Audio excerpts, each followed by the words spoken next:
রাজনৈতিক এজেন্ডার কথা বলেছেন। ওনারা স্বাভাবিক রাজনীতি, যেটা ওনারা মনে করছেন যে আমরা এক এলিট ক্লাস থেকে আরো এলিট ক্লাসে ক্ষমতা হস্তান্তর, সেই রাজনীতি আমরা বন্ধ করতে চাই। আমরা তো সেটাই চেয়েছিলাম। আমরা চেয়েছিলাম একটি সুষ্ঠু নির্বাচন।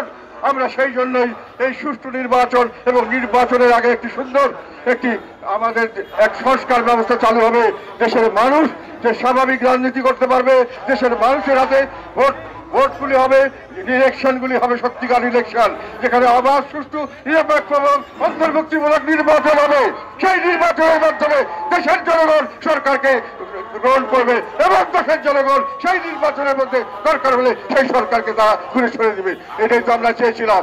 অত্যন্ত দুঃখের সঙ্গে বলতে হচ্ছে, আমরা সেই জন্যই আমাদের অন্তর্বর্তীকালীন সরকারের প্রধান হিসাবে প্রফেসর ডক্টর মোহাম্মদ ইউনূসকে আমরা গ্রহণ করেছিলাম। এই কাজটি তিনি করবেন নিরপেক্ষ, অত্যন্ত নির্লোভ, এবং আমরা মনে করেছিলাম উনি সার্বিকভাবে নিরপেক্ষভাবে দেশের পরিচালনার জন্য যত উপযুক্ত, বিশ্বব্যাপী ওনার সুনাম আছে। আজকে দুঃখের সঙ্গে বলতে হয়, আমরা যে আস্থা ওনার উপর অর্পণ করেছিলাম, আমরা নিরাশ হয়েছি। উনি দেশের কোন রকম কোনো কিছু ভালো করতে পারেন নাই। দেশকে উনি ভালো মতো চালাচ্ছেন না।